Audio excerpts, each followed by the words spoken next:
Salut, et désolé si Hugo fait du bruit, c'est juste que il veut tout le temps que je m'occupe de lui. Ah, c'est mon chaton. Euh, Désolé de déranger.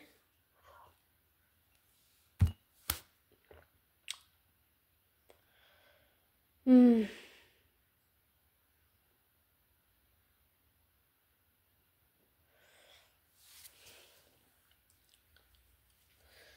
Comment dire ça?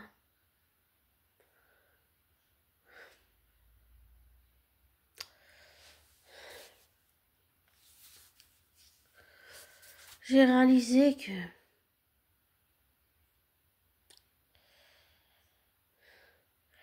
oui, écrire une fiction n'est pas un travail facile. C'est un travail minutieux. Et la fiction que j'écris en ce moment, elle est niveau émotionnel, c'est compliqué. Mais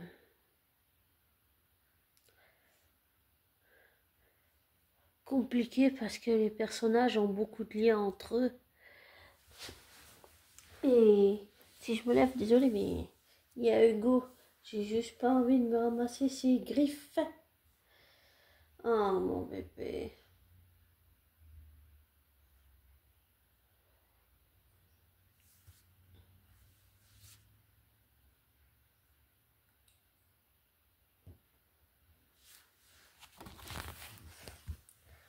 Voilà Hugo. Un petit coucou.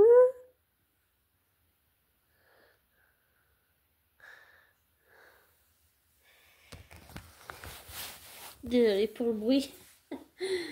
Enfin voilà. Mais pour ça, je m'appuie, je construis certains de mes personnages comme ça, et puis d'autres sont plus. Il y en a un qui est plus spécifique que les autres parce que,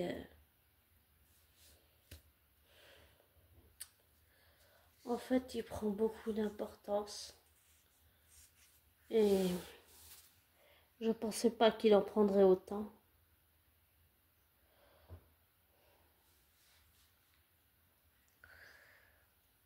Et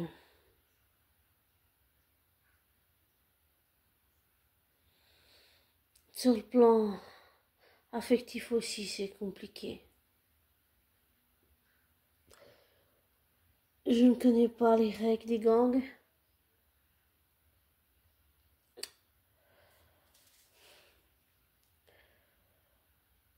Et je sais que quand on écrit une fiction, on peut, de ce que j'essaie en écoutant Lucie Castel, qu'on publie à l'international, qu'on peut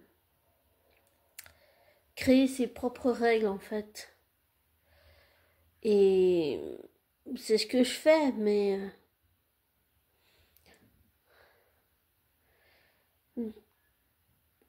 Gary fait partie d'un. Enfin, il faisait partie d'un ancien gang. Et je ne connais pas les règles des gangs, mais j'imagine que certaines sont violentes, même atroces, même horribles, le plus horrible qu'on puisse même pas imaginer, et le plus atroce et inhumain qui soit au monde. Et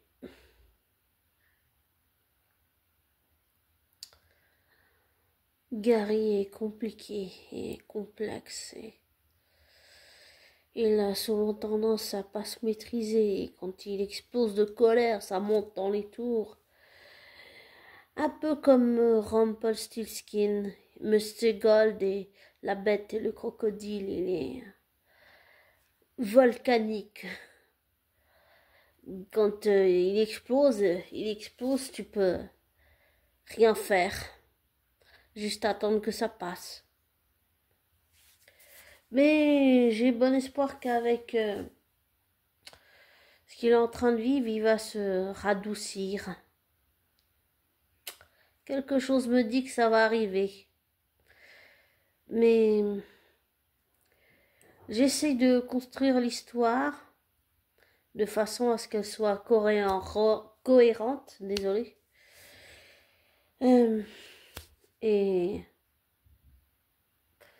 je sais pas, il faudra, une fois que j'ai tout fini d'écrire, il faudra que je relise tout pour savoir si ça tient la route ou pas. Et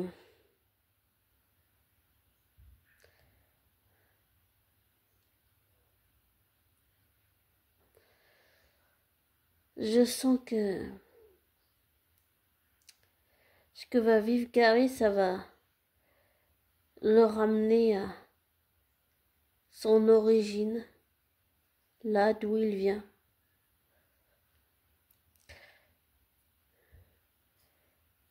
Et que ça va bouleverser toute sa famille, mais ça va le bouleverser lui.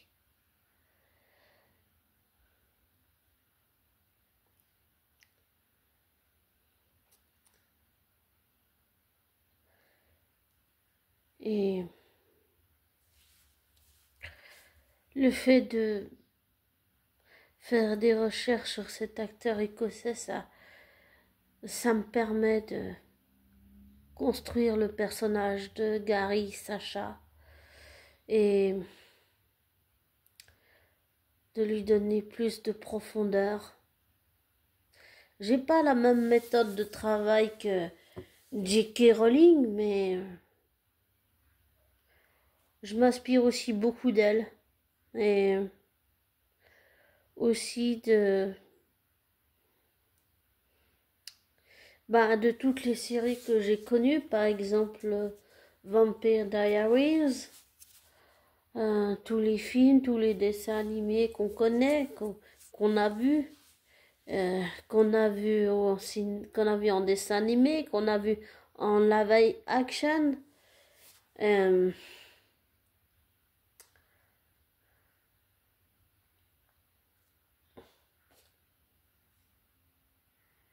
Et j'imaginais pas que le processus était assez complexe et compliqué, mais tout métier s'apprend. J'allais dire, il n'est jamais trop tard. Ça prend du temps, c'est tout. Le temps. Comment je pourrais dire ça? Laisser le temps, laisser faire son œuvre au temps. Je sais plus comment on dit la phrase, mais.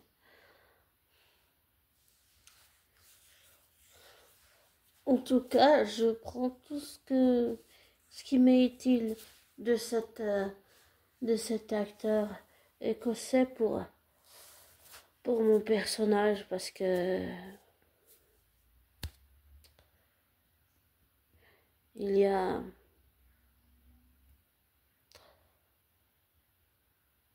parfois certaines personnes, elles vous fascinent pas seulement, mais elles vous inspirent quelque chose.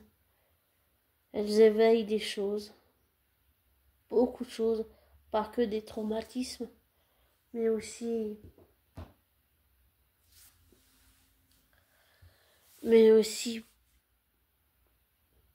de l'expérience de la vie. Et plus j'écoute des interviews et des témoignages, et plus je me rends compte que ce métier, qu'il soit pour un acteur ou une actrice, n'est pas un métier facile et que parfois c'est compliqué sur le plan émotionnel.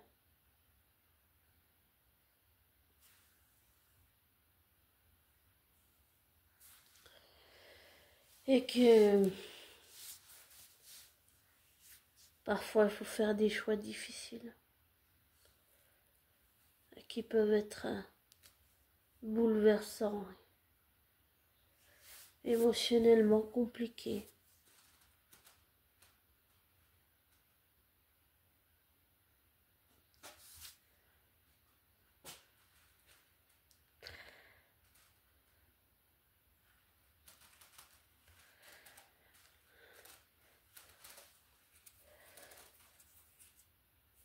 Et je me pose aussi pas mal de questions sur l'industrie après ce que j'ai découvert, sur le fait qu'un acteur ou une actrice puisse être émotionnellement maltraité. Par exemple, ça a été le cas pour Sean Doherty, pour Holly Marie Combs, pour Rose McGowan. Et puis il y avait toujours cette rivalité entre Sean Doherty et Alyssa Milano, et entre Alice et toujours des tensions avec Rose McGowan. Donc tu te rends compte en fait en revoyant ça avec le recul, par exemple les scènes où Rose et Alyssa jouent en tant que sœurs, ce que je me demande c'est comment elles ont réussi à jouer toutes ces scènes de charme alors qu'elles ne se supportent pas. C'est ça que je comprends pas. Et ça révèle aussi qu'il y a des tensions entre certaines personnes qui ne ils se supportent pas, quoi. Donc je pense que je l'ai dit dans un audio dernièrement, mais oui, on peut être riche et célèbre, oui, mais dire t'es riche et célèbre, t'as pas le droit de te plaindre, et puis que ça va pas, et puis que t'es pas bien émotionnellement parce que tu te fais maltraiter, ben désolé, mais on peut pas fermer les yeux sur ce genre de choses non plus. Et c'est ce qui me fait me poser encore plus de questions sur l'industrie du cinéma et des séries télé et des sopas, et parce que je me pose des questions. Oui, pourquoi est-ce que certains sont maltraités? Pourquoi? C'est ça que je comprends pas. Et même si, par exemple, une production nie en disant « Ah non, qu'ils n'ont pas maltraité l'acteur ou l'actrice ou quoi », même s'ils nient, il n'y a que la personne, on va dire, celle qui joue le rôle d'un personnage, et la production qui sait réellement ce qui se passe dans les coulisses. Et je trouve que ça manque d'humanité, ça manque de dignité. Et que personne au monde ne mérite d'être maltraité, ni un enfant, ni un adolescent, ni un adulte. Sur le plan émotionnel, et psychologique et psychique, ça peut détruire si on fait pas attention et qu'on néglige ce genre de choses dans l'industrie. C'est ça que je veux dire. Donc, je pense qu'il faut faire attention aussi. Et que nous, les fans, on peut peut-être aussi faire plus attention, et je sais pas. Des fois, avec le recul, on remarque des choses, des détails dans la gestuelle, dans le non-verbal. Tu sais, le fameux feeling quand tu sens quelque chose qui va pas. Tu vois? C'est un peu ça. Donc voilà, je pense que personne ne mérite d'être maltraité, et que même dans l'industrie, que ce soit de la musique ou bien des, des productions, de tout ça, il faut faire attention, parce que on oublie trop souvent que les artistes, ce sont aussi des êtres humains, et qu'ils ont, comme tout le monde, des travers, des défauts, des qualités humaines. Humaines. Et on oublie trop souvent ça. S'il faut vraiment dire les termes, on oublie trop souvent qu'un homme célèbre ou une femme célèbre depuis enfant, ou depuis adulte, je sais pas, ça va dans les deux sens. On oublie trop souvent que ce sont des êtres humains et qui sont comme tout le monde et qu'ils ont une humanité, une dignité. Il faut pas qu'on leur relève ça. Et ils méritent pas d'être maltraités émotionnellement non plus. C'est ce que je crois. Et c'est ce que je pense aussi. Et même si les gouvernements payent des artistes pour nous divertir, ça ne mérite pas d'être maltraité. Personne ne mérite ça. Personne au monde ne mérite ça. C'est tout ce que j'ai envie de conclure. Personne au monde ne mérite d'être seul, d'être humilié, d'être maltraité, d'être brisé mentalement, et psychiquement, et psychologiquement, et émotionnellement. Même dans l'industrie, personne ne mérite ça.